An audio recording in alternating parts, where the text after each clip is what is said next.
எல்லோருக்கும் வணக்கம். என்ன ஷேர் மார்க்கெட் இன்னைக்கு இறங்கிட்டியா, அப்ப எங்க போர்ட்ஃபோலியோ இன்னைக்கு கும்பாவா அப்படின்ற மாதிரி யோசிச்சுட்டு இருந்தா அப்படி கிடையாது அப்படின்னு சொல்லி இன்னைக்கு ஆல்மோஸ்ட் 100 பாயிண்ட் இன்னைக்கு நிஃப்டி ஏறி இருக்கு. இதனால என்ன ஆயிருக்கு அப்படின்னு பாத்தீங்கன்னா, நம்ம எதுக்குங்க பயப்படணும்? நம்மளுக்கு ஒரு லெவல் ஒன்று இருக்கு. 21,700க்கு கீழே போனாதான் செல்லிங் அப்படின்ற மாதிரி ஒரு லெவல் இருக்கு. அது வரைக்கும் எனக்கு தெரிஞ்சு பயம் இருக்கிற மாதிரி ஷேர் மார்க்கெட்ல தெரியல. அதுலயும் நம்மளை காப்பாற்றக்கூடிய இந்த டிஐஸ் எவ்வளவு ஆவேசமாக எவ்வளவு வெறி கொண்டு ட்ரேடிங் பண்றாங்க பாருங்க. அதாவது இது ஒரு புது தகவல். இன்னைக்கு நம்மளோட எஃப்ஐஎஸ் டிஐஸ் டேட்டா எடுத்து பார்க்குறோம். எஃப்ஐஎஸ் பம்மிட்டாங்க, வெறும் 2000 கோடிக்கு தான் வித்துருக்காங்க. நம்ம ஆளுங்க எகிரி அடிச்சு 2700 கோடிக்கு வாங்கியிருக்காங்க. அது முக்கியம் இல்லை. எது முக்கியம் அப்படின்னு பார்த்தீங்கன்னா, இப்போ நீங்கள் சமீபத்தில் வாட்ச் பண்ணி பாருங்க. என்னைக்குமே எஃப்ஐஎஸ் எவ்வளோ டேர்ன் ஓவர் பண்ணுறாங்களோ டெய்லி கேஷ் மார்க்கெட்டில், அதில் 50% தான் நம்ம ஆளு பண்ணுவாங்க. அந்த காலத்தில் இவங்க 8000 கோடி பண்ணாங்கன்னா நம்ம ஆளு 4000 கோடி பண்ணிக்கிட்டு இருந்தாங்க. அந்த காலத்தில் இவங்க ஒரு 10,000 கோடி பண்ணால் நம்ம ஆளு 5000 கோடிக்கு பண்ணிக்கிட்டு இருந்தாங்க. இப்போ 11,000 கோடிக்கு பண்ணுறாங்கன்னா அவங்களுக்கு ஈக்குவலாக ஆவேசமாக ட்ரேடிங் பண்ணுறாங்க. இது எப்படி நீங்கள் இந்த தகவலை பார்க்கலான்னா, ஒரு 6 மாதத்துக்கு முன்னாடி போங்க. ஒரு உதாரணத்துக்கு ஒரு அக்டோபர் மாதம் பார்க்கலாமா? அக்டோபர் மாதத்தில் நீங்கள் போய் எடுத்து பார்த்தீங்கன்னா, அங்கே பார்த்தீங்களா ஃபாரினர்ஸ் எப்போவுமே எகிரி ஆடக்கூடிய ஆட்கள் 10,000 கோடி 13,000 கோடி அப்படின்றது அவங்களோட ஏவரேஜ் டேர்ன் ஓவரை டெய்லி கேஷ் மார்க்கெட்டில் இருந்திருக்கு. அப்போ நம்ம ஆளுங்க அதில் பாதி தான் பண்ணிக்கிட்டு இருந்தாங்க. அவங்க 12,000 பண்ணால் நம்ம ஆளு 6,000 பண்ணுறது. இன்னுமே நீங்கள் ஒரு வருஷம் பின்னாடி போயிடுவோம், போன வருஷத்துக்கு போயிடுவோம். அப்போ போன வருஷம் மே மாதத்தில் என்ன பண்ணிக்கிட்டு இருந்தாங்க அப்படின்னு பார்த்தீங்கன்னா, அவங்க 7,000 கோடி 8,000 கோடி அப்படின்னு பண்ணிட்டு இருக்கீங்களா, நம்ம ஆளுங்க 5,000 கோடி 4,000 கோடி அந்த மாதிரி பண்ணிக்கிட்டு இருந்தாங்க. இப்போ நம்ம மார்க்கெட் ஒரு ட்ரேடிங் மார்க்கெட்டாக மாறிடுச்சா, அதாவது இன்ட்ராடேலியே பொசிஷனை நிறைய குறைச்சிக்கிறாங்களா அப்படின்ற ஒரு நோக்கத்தில் நீங்கள் எஃப்ஐஎஸ் டிஐஸ் 2 பேர்த்து நீங்கள் எடுத்து பார்த்தீங்கன்னா, 2 பேர்த்தினுடைய டேர்ன் ஓவர் எக்கச்சக்கமாக போயிட்டு இருக்கு.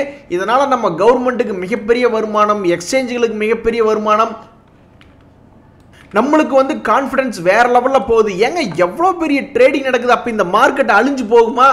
கிடையவே கிடையாது. நம்மளுக்கு பணம் சம்பாதிக்க தெரிஞ்சிருச்சுன்னா போதும், நம்ம சந்தோஷமா இருக்கலாம். இன்னைக்கு பாருங்க, இந்த ஹிந்துஸ்தான் ஜிங்க் அப்படின்ற ஷேர் வச்சிருக்கிறவங்களுக்கு இன்னைக்கு ஒரு ஸ்பெஷல் டே. என்ன காரணம்? 16% மேல ஏறி இருக்கான்.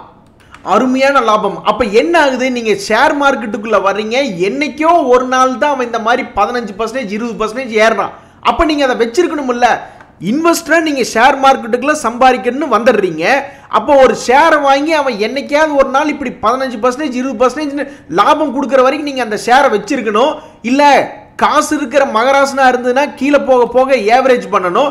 அல்லது பரவாயில்ல, காசு இல்லாத சன்னியாசியா இருந்தாலும் நீங்க வாங்கின ஷேர் அப்படியே வச்சிருந்தா தானே இந்த மாதிரி ஒரு 15% 60% ஏறும்போது அனுபவிக்க முடியும். இப்போ ஐஎஃப்எல் அப்படின்னு ஒரு ஷேர் பார்க்குறோம். இதை யாராவது ஒருத்தர் தெரியாதனமா வாங்கிட்டாங்க அப்படின்னு வச்சுக்கோமே. ஒரு உதாரணத்துக்கு ஒரு 500 ரூபா ரேஞ்சில் வாங்கியிருக்காங்க. இப்போ 400 ரூபா இருக்கு அப்படின்னா, அவன் என்னைக்காவது ஒரு நாள் மறுபடியும் ஒரு 700 ரூபாயோ 1000 ரூபாயோ போகலாம். அது வரைக்கும் வச்சிருக்கணும்ல. அப்படி இல்லையா, மறுபடியும் 400 ரூபாயிலிருந்து 200 ரூபா வரும்பொழுது காசு இருந்ததுன்னா ஏவரேஜ் பண்ண வேண்டியது தானே. இது என்ன நஷ்டமடையக்கூடிய கம்பெனியா? இவன்லாம் எப்படி வளர்ந்து வந்திருக்கான் பாருங்க. 136 கோடி அப்படின்ற லாபம் பண்ணிக்கிட்டு இருந்தவன் இன்னைக்கு 2000 கோடி அப்படின்ற லாபம் பண்ணிக்கிட்டு இருக்கான். மேபி எதிர்காலத்தில் இது ஒரு 20-30% இந்த லாபம் குறையலாம். ஏன்னா அந்த கோல்டு ஃபைனான்ஸ் ஏதோ ஒன்று ஆர்பிஐ இவங்களுக்கு ஒரு தகவல் சொல்லியிருக்காங்க, அதை கொடுக்க கூடாது. அதையும் எப்படி என்னைக்காவது ஒரு நாள் ரெக்டிஃபை பண்ண தான் போறான். ஸோ வச்சிருக்கணும், ஒரு 6 வருஷம் 3 வருஷம் அப்படின்ற மாதிரி வச்சிருந்து இந்த மாதிரி பெரிய ப்ராஃபிட்டை பிடிக்கணும். அப்போதான் நம்மளுக்கு வரம் கிடைக்கும். இல்லைன்னா அது சாபமாக தான் அமையும் ஷேர் மார்க்கெட்டை பொறுத்த வரைக்கும். நண்பர்களே, நம்ம கடைசியாக சில நாட்களுக்கு முன்னாடி பார்த்தோம், கும்பா குட்டிகளுக்கு இடையே யார் போட்டி, யார் முதல்ல வருவா அப்படின்னு பார்த்தா இந்த 2 பேரும் ஈக்குவலாக பேரலாக வந்துகிட்டு இருக்காங்க, இந்த யூபிஎல்லும் ராஜேஷ் எக்ஸ்போவும். இன்னைக்கு இவங்க 2 பேருமே பெரிய அளவில் 5%க்கு மேலே ஏறி இருந்தாலும் குரூப்ல டூப்பு அப்படின்ற மாதிரி ரெண்டுமே ஒரு வருஷ அளவில் எடுத்து பார்த்தீங்கன்னா பெரிய அளவில் கும்பா பாண்டி தான் இருக்காங்க. இந்த 2 கும்பா பாண்டிகளுக்கு இடையில யார் முதல்ல மேலே ஏறி வர போறாங்கன்னு தெரியல. நானெல்லாம் இதெல்லாம் என்னதான் தங்கமா இருந்தாலும் அவங்களுடைய குவார்டர்லி அனாலிசிஸ்ல எல்லாம் நல்லா ப்ராஃபிட் மேக்கிங்க ரிசல்ட் வருது அருமை அப்படின்ற மாதிரி நியூஸ் வந்துன்னா தான் போய் தொட்டு பார்ப்பேன். என்னை பொறுத்த வரைக்கும் இந்த யூபிஎல்னுடைய குவார்டர்லி ரிசல்ட் டிசம்பர் வரைக்கும் தான் நம்மளுக்கு வந்திருக்கு. அடுத்து நம்மளுடைய ஏப்ரலினுடைய ரிசல்ட் வரும்பொழுது லாபகரமா இருக்கா, அதே மாதிரி ராஜேஷ் எக்ஸ்போனுடைய ரிசல்ட் வரும்பொழுது அதுவும் லாபகரமா இருக்கா அப்படின்ற மாதிரி பார்த்ததுக்கு அப்புறம் தான் அக்குமுலேஷன் பத்தியே யோசிப்பேன். புதுசாக கல்யாணமாகி வந்த மருமக கையில் சீவக்கட்டை கொடுத்து கூட்டுற மாதிரி இருந்தால் அதை முதல்லயே பழக்கப்படுத்திடணும். 2-3 வருஷம் கழிச்சு கொண்டே சீவக்கட்டை கொடுத்தா அவங்க அதை தூக்கி எரியறதுக்கு வாய்ப்பு இருக்கு. அதே மாதிரி தான் புது மாப்பிள்ளை வரும்போது அவருக்கு தடபுடலா விருந்து வைக்கிற மாதிரி இருந்தா அது எப்பவுமே மெயின்டைன் பண்ணும்.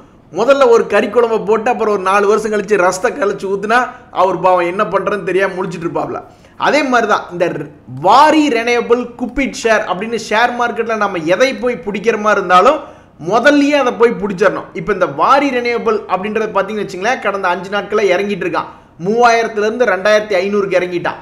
அதே மாதிரி இந்த குப்பிட் அப்படின்றத எடுத்து பார்த்தீங்கன்னா 140 ரூபா பக்கம் இருந்த ஷேர் இப்போ 99 ரூபா இருக்கு. ஸோ அப்போ எந்த ஒரு ஷேரையும் நீங்க முதல்லயே போய் பார்த்து பழக்கப்படுத்திக்கிட்டா, இவன்லாம் 13 ரூபா இருந்தான், அப்போ நீங்க இவங்க கூட பாடி பழகி இருந்தீங்கன்னா எந்த விதமான தொந்தரவும் இல்லை. அதே மாதிரி இந்த வாரி ரெனியூவபிள்னு ஒருத்தன் 271 ரூபா இருந்தான், அப்பவே அவனை பிடிச்சி கை கொடுத்து சந்தோஷமா இருந்தா நல்லா இருந்திருக்கும். அதை விட்டுவிட்டு கடைசியில போய் நீங்க எதை பண்ணீங்கனாலும் அது மனசு ஒரு பதைவதைப்புக்கு உண்டானதா தான் இருக்கும். கொஞ்சம் எச்சரிக்கையா இருக்கணும் அப்படின்றது என்னுடைய கருத்து. இப்போ நம்ம ஒரு 2 ஷேர் பார்க்க போறோம். 2 ஷேருமே லோ ரேட்ல இருந்து கொஞ்சம் லேசா திரும்புற மாதிரி காட்டுறாங்க. அதாவது ஏஷியன் பெயிண்ட்ஸ் அப்படின்ற ஷேர் 2% இன்னைக்கு மேலே ஏறி இருக்கா. பிரமல் என்டர்பிரைஸ் அப்படின்ற ஷேர் நேத்தெல்லாம் அவன் நான் போட்டு அடி வெளுத்து விட்டாங்க. ரிசல்ட்டுக்கு அப்புறம் அப்போ அப்படி கீழே இறக்கி விட்டாங்க. பட் இன்னைக்கு 4% ஏறி இருக்கான். அப்போ இதுல இருந்து என்ன தெரியுது? ஏதாவது ஒரு மாற்றம் தெரியுதா? ஒரு உதாரணத்துக்கு இந்த ஐஎஃப்எல் இந்த ஏஷியன் பெயிண்ட்ஸ் அப்படின்ற ஷேர் 2800 ரூபாயில கொஞ்சம் சப்போர்ட்டிவா இருக்கா. இந்த சப்போர்ட் தொடர்ந்து மேல் நோக்கி வந்ததுன்னா ஆல்மோஸ்ட் ஒரு ஷேருக்கு 600 ரூபா பக்கம் ஏறணும். அப்படி ஏறி வந்ததுனா தான் இந்த ஏஷியன் பெயிண்டை நம்பி பெரிய ஆளுங்க ஏகப்பட்ட பேர் பணம் போட்டு வச்சிருக்காங்க. வெளிநாட்டுக்காரன் ஒரு 16% இந்த ஷேர்ல ஹோல்டிங் வச்சிருக்காங்க இந்த கம்பெனில. அதே மாதிரி டிஐஸை பார்த்தா அவங்களும் ஆக்சுவலாக ஹோல்டிங்கை இன்க்ரீஸ் பண்ணியிருக்காங்க. 7%லேருந்து 10 இப்போ ஆல்மோஸ்ட் 12% ஹோல்டிங் இன்க்ரீஸ் பண்ணியிருக்காங்க. அப்போ இவங்கெல்லாம் சந்தோஷமா இருக்கணும்னா இந்த ஷேர் ஏறி வரணும். ஏறி வருதா அப்படின்றது பொறுத்து இருந்து பார்க்கலாம். அடுத்து நம்ம பார்க்கக்கூடிய பிரமல் என்டர்பிரைஸ் அப்படின்றது தன்னுடைய வீழ்ச்சியை கட்டுப்படுத்திட்டான். அதுக்கப்புறம் இவன் தொடர்ந்து மேல் நோக்கி வரணும். கூடிய விரைவில் 1150 வருவானா, ஒரு ஷேருக்கு 200 ரூபா ஏறி வருவானா அப்படின்றது பார்க்க வேண்டியதா இருக்கு. இன்னைக்கு இந்த ரெண்டுமே லேசா யூட்டன் போட்டு கொஞ்சம் நம்பிக்கை கொடுத்துருக்கான். வந்தானா சரிதான்.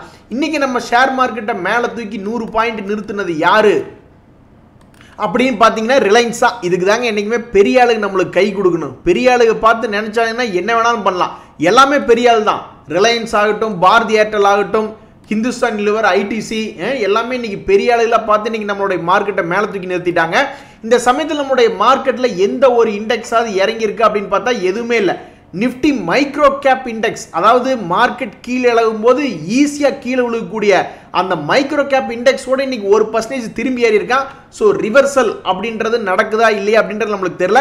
பட் கொஞ்சம் ரெக்கவரி அப்படின்றது நம்மளுடைய ஷேர் மார்க்கெட்டில் இன்னைக்கு நடந்திருக்கு. இந்த சமயத்தில் வந்து வெறும் 100 ரூபா சம்பாதிக்கிறதுக்கே திண்டாடி கொண்டு இருக்கக்கூடிய ஷேர் மார்க்கெட்லையும் சில ஷேர் இருக்கு. சில ஷேர்ஸ் எல்லாம் வந்து ஒரே நாளில் இன்னைக்கு பார்த்தீங்களா, ஒரே நாளில் ஹிந்துஸ்தான் சிங்க்லாம் 16% ஏறிட்டான். ஆனால் இந்த 100 ரூபாய் சம்பாதிக்கிறதுக்கே நாங்கள் ரொம்ப திண்டாடணும் அப்படின்ற குரூப்பில் வர்றது யார் அப்படின்னு பார்த்தீங்கன்னா இந்த ஆர்ஆர் கேபிள் அப்படின்ற ஷேர் தான். சமீபத்தில் இந்த ஷேர் வந்து ஒரு மாதிரி சப்போர்ட்டுக்கு மேலே பிரேக் அவுட் ஆயிருக்கான். எப்போ அப்படின்னு நீங்கள் பார்த்தீங்கன்னா பல நாட்களுக்கு முன்பு மார்ச் மாதமே ஆகிட்டான். 1600 ரூபா ரேஞ்சில் பிரேக் அவுட் ஆகிட்டான். அதுக்கப்புறம் ஆல்மோஸ்ட் 1.5 மாதத்துக்கு மேலே ஆகி இன்னைக்கு தான் அவன் ஒரு 1700 ரூபா ரேஞ்சுக்கு வந்திருக்கான். அடுத்து நம்ம பார்க்கக்கூடிய என்னடா கோபி சௌக்கியமா அப்படிங்கிற மாதிரி இந்த ஐஆர்பி அப்படின்ற ஷேர் வந்து ஒரு சைட்வேஸ் பேட்டர்னை வந்து கிளியராக உருவாக்குற மாதிரி தெரியுது. இன்னைக்கு பார்த்தீங்களா கொஞ்சம் கீழே இறங்கியிருக்கான். அப்போ இது சைட்வேஸ் பேட்டர்னை உருவாக்குற மாதிரி இருந்தால் அது வந்து ஆல்மோஸ்ட் 40 ரூபா வேணாலும் வரலாம், அல்லது ஒரு 50 ரூபா ரேஞ்ச் வேணாலும் வரலாம். ஸோ இது ஒரு 50 ரூபாய் வந்து விட்டாலே ஒரு அக்குமுலேஷன் பாயிண்ட் என்பது போல் உருவாகிறது. ஏங்க இந்த ஷேர்லாம் என்னைக்காவது ஒரு நாள் 100 ரூபா வந்து தான் ஆகணும் அப்படின்றது என்னுடைய கருத்து. ஸோ அப்போ ஒரு 50 ரூபாய்க்கு கிடைக்கும் பொழுதோ அல்லது 35 ரூபாய்க்கு கிடைக்கும் பொழுதோ இதெல்லாம் ஒரு இன்வெஸ்ட்மெண்ட் பாயிண்டாக தான் பார்க்குறேன். அப்புறம் ஒரு 4 வருஷம் கழிச்சு வரலாம் 100 ரூபா வந்தாலும் ஆச்சரியப்படுறதுக்கு இல்லை. ஸோ ஐஆர்பி ஷேர் இறங்குகிறது, அதை வாட்ச் லிஸ்ட்டில் வைக்க வேண்டுமா அப்படின்ற முடிவை நீங்கள் தான் எடுக்கணும். ஆஹா நண்பர்களே, அடுத்த வாரம் நிறைய பேர்த்துக்கு ஐபிஓ கிடைச்சிருக்கிறதா மெசேஜ் போட்டிருக்கீங்க. இந்த இண்டிஜென்ட் அலாட்மெண்ட் நிறைய பேர்த்துக்கு கிடைச்சதா போட்டிருக்கீங்க, கங்க்ராட்ஸ். அதே மாதிரி ஆதார் ஐபிஓ நிறைய பேர் அப்ளை பண்ணியிருக்கிறதா சொன்னீங்க. டிபிஓ டெக் ஐபிஓ நிறைய பேர் அப்ளை பண்ணியிருக்கிறதா சொன்னீங்க. உங்களுக்கு எல்லாத்துக்கும் அடுத்து வரக்கூடிய 10 நாட்களில் இந்த ஒவ்வொரு ஷேரும் லிஸ்ட் ஆகும் பொழுது ஆனால் ஒரு குறைஞ்சது ஒரு 25% சம்பாரிச்சு கொடுத்தா இது ஒரு மிகப்பெரிய மகிழ்ச்சியான தருணமாக இருக்கும்னு நான் எதிர்பார்க்குறேன். ஏன்னா கடைசியாக இந்த டாடா டெக் ஐபிஓ தான் ஏகப்பட்ட பேர் எனக்கு தெரிஞ்சு 100 பேர்த்துக்கு மேலே கமெண்ட் பண்ணியிருந்தாங்க கிடைச்சிருச்சு. அவங்க எல்லாத்துக்கும் ஒரு மிகப்பெரிய வருமானம் அப்படின்றது அந்த டாடா டெக் ஐபிஓ பண்ணி கொடுத்தது. அதுக்கப்புறம் இந்த 3 ஐபிஓக்குள்ள நிறைய பேர் இந்த தடவை அப்ளை பண்ணியிருக்கதா மெசேஜ் வந்திருக்கு. அப்படி அப்ளை பண்ண எல்லாத்துக்கும் ஆண்டவ முன்னியத்தில் அடுத்த வாரத்தில் ஒரு 25% கெயினில் லிஸ்ட் ஆச்சுன்னா அது ஒரு சந்தோஷமான தருணமாக இருக்கும். இந்த ஐஎஃப்எல் ஃபைனான்ஸ் ரைட்ஸ் அப்படின்றது போய்கிட்டு இருக்கு. அதனுடைய டேட் வரும்போது சொல்கிறேன். மற்றபடி இன்னைக்கு வேற எதுவும் போனஸ் ஸ்பிளிட் அப்படின்ற நியூஸ்கள் நான் எதுவும் பார்க்கல. வேர்ல்டு மார்க்கெட் எப்படி இருக்கு இப்போதைக்கு? ஓ பச்சையே என்ன ஏன் இப்படி எல்லாம் பச்சையா இருக்கீங்க? அப்ப கரடிகளுக்கு கும்பாவா? அதாவது நம்மளுடைய மார்க்கெட் வந்து இப்படி இருக்கு. இப்ப நம்மளுடைய மார்க்கெட் அப்ப நான் ஒருவேளை திங்கக்கிழமை மார்க்கெட் மறுபடியும் ஒரு 100 பாயிண்ட் 200 பாயிண்ட் ஏறிட்டா கரடிகள் தலையில் துண்டை போட்டுக்கொண்டு சன்னியாசியாக போய்விட வேண்டும் அப்படின்றது என்னுடைய கோரிக்கை. நண்பர்களே, இந்த எஸ் பேங்க் ஷேரும் ஐடியா ஷேரையும் சாதாரணமாக நினச்சிக்காதீங்க. அதுக்கெல்லாம் கும்பா குட்டிகள் தான். பட் இருந்தாலும் பணத்தை வந்து வருஷத்துக்கு ஒருக்கா டபுள் பண்ணி விடுற வேலையை ரொம்ப அழகாக பண்ணுவாங்க. திடீர்னு பார்த்தா எஸ் பேங்க் 10 ரூபா பக்கத்தில் வந்துக்கிட்டு இருப்பான், 17 ரூபா பக்கத்தில் வந்துக்கிட்டு இருப்பான். அதுக்கப்புறம் பார்த்தா ஆல்மோஸ்ட் 30 ரூபா போயிடும். பணம் டபுள் ஆயிடுச்சு பார்த்தீங்களா? ஐடியா ஷேர் அதே மாதிரி தான். திடீர்னு பார்த்தா 6 ரூபா பக்கத்தில் ட்ரேட் ஆகிட்டு இருப்பான், 8 ரூபா பக்கத்தில் ட்ரேட் ஆகிட்டு இருப்பான், அப்புறம் 15 ரூபா போயிடும். அது மாதிரி பணத்தை வந்து அப்பப்போ டபுள் பண்ணி விடக்கூடிய ஷேர்கள். ஸோ இப்போ நம்ம கண்ணுக்கு முன்னாடி என்ன தெரியுதுன்னா, இவன் 12 ரூபாயிலிருந்து 8 ரூபா வந்ததுன்னா ரொம்ப சூப்பராக இருக்கும். அதே மாதிரி எஸ் பேங்க் வந்து இப்போ 22 ரூபாயிலிருந்து அதிகம் வேண்டாம், ஒரு 5 ரூபாய் இறங்கி 17 ரூபா வந்தால் சூப்பராக இருக்கும். அதெல்லாம் ஒரு அக்குமுலேஷன் பாயிண்டாக தான் நான் பார்க்குறேன். இந்த டாக்டர் லால்பத்தில் பார்த்தீங்களா, இன்னைக்கு ஓரளவு கொஞ்சம் ஏறுமுகத்தில் வந்துட்டான். அவங்களாம் மறுபடியும் தொடர்ந்து மேல் நோக்கி வந்துட்டா பரவாயில்ல. அது ஏதோ அந்த கோவிட் சமயத்தில் மேலே வந்தாங்க ஏகப்பட்ட ஷேர்கள். மறுபடியும் வேக்சின்லாம் எல்லாரும் பண்ணணும் இல்லையா அப்படி இப்படின்னு எந்தையாவது ஒன்றை பயமுறுத்துற மாதிரி சொல்லி கடைசி இந்த ஷேரை ஏற்றி விட்றாங்களா என்ன அப்படின்றது தெரியல. உண்மையிலேயே அந்த கோபி அண்ட் சுதாகர் சொன்ன கேட்ட கேள்வி உண்மையிலேயே கரெக்டான கேள்வி. ஏன் பொதுமக்களை பயமுறுத்துறீங்க? ஏன் திடீர்னு வந்து அது அந்த வேக்சின் போடும்பொழுது இப்படி ஆகலாம் அப்படி ஆகலாம்ன்றீங்கன்னா அது ஏற்கனவே சொன்னது தான். எந்த ஒரு தடுப்பூசி போட்டாலும் ஏதாவது ஒரு சைடு எஃபெக்ட் இருக்கிறதுல வாய்ப்பு இருக்க தான் செய்யுது. மனித குலம் வந்து இன்னைக்கு வாழ்றதே தடுப்பூசினால தான், இல்லைன்னா ஏகப்பட்ட பேர் நோய்க்கு பலியாயிருவாங்க. ஸோ அப்போ லேசாக ஏதாவது தடுப்பூசி சைடு எஃபெக்ட் இருக்க தான் செய்யும். அதை ஏன் மறுபடியும் வெளியிட்டு திடீர்னு எல்லாத்தையும் பயமுறுத்துறீங்க அப்படின்ற மாதிரி ஒரு வீடியோ போட்டிருந்தாங்க. அவங்க கேட்ட மாதிரி 4 பேர் பலர்னு கேட்டால் தான் இந்த மாதிரி நம்மளை பயமுறுத்துறதை நிறுத்துவாங்கன்னு நினைக்கிறேன். நண்பர்களே, அடுத்து நம்ம பார்க்கக்கூடிய சிங்க குட்டிகள் 2 பேர் எது அப்படின்னு பார்த்தோம்னா இந்த முத்தூட் ஃபைனான்ஸும் மணப்புறம் தான். நேற்று எவ்வளவு தூரம் இறங்கினாங்களோ அதை இன்னைக்கு ரெக்கவரி பண்ணி காமிச்சிட்டாங்க.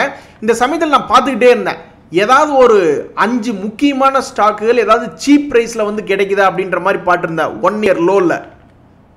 அதில் இந்த ஒரு 5 ஷேரை பார்த்துக்கிட்டு இருந்தேன். இந்த 5 ஷேரில் எவன் முதல்ல ஏறி வருவான் அப்படின்ற உங்களுடைய கருத்தை சொல்லுங்கள். ஒரு உதாரணத்துக்கு இந்த ஹாப்பியஸ்ட் மைண்ட் அப்படின்ற ஷேர் வந்து 1 வருஷம் லோவில் தான் ட்ரேட் ஆகிட்டு இருக்கான். ஆனால் இவன்லாம் 1000 ரூபா அடிக்கடி வந்தவன். 1000 ரூபா வந்து சும்மா அடிக்கடி எப்பாவது ஒரு இடம் வந்து பார்த்துட்டு போகிறவன் தான். அப்போ இந்த முறை ஏதாவது ஒரு இடம் வருவானா? வந்தால் ஒரு ஷேருக்கு 200 ரூபா அப்படின்ற மாதிரி இருக்கு. ஸோ இந்த 5 ஷேரில் என்னை பொறுத்த வரைக்கும் இந்த ஹாப்பியஸ்ட் மைண்டு மேலே வரக்கூடிய சாத்தியக்கூறுகள் அதிகமாக இருக்கிற மாதிரி நான் பார்க்குறேன். அதே மாதிரி மற்ற இந்த இண்டோகோன்னு சாதாரண கம்பெனிலாம் அவனும் டக்குன்னு மேலே வர மாதிரி இருக்கான். பட் இருந்தாலும் இந்த டாடா எல்சி அப்படின்ற ஷேர் பார்க்கும்பொழுது திடீர்னு அவன்லாம் ஏறுற மாதிரி இருந்தால் ஒரு ஷேருக்கு 3000 ரூபா ஏறக்கூடிய தகுதி உடையவனா பார்க்குறேன். அப்போ இவனும் வந்து டக்குன்னு மேலே ஏறி வருவானா அப்படின்ற மாதிரியான எதிர்பார்ப்பு நிலவுகிறது. ஸோ என்னை பொறுத்த வரைக்கும் இந்த 2 ஷேர் மேபி விரைவாக லோ ரேட்லேருந்து மேலே வரலாம் அப்படின்றது என்னுடைய கருத்து. இன்றைய தகவலில் உங்களுக்கு உதவியாக எனக்கு சந்தோஷம் தான். ரொம்ப நன்றி, வணக்கம்.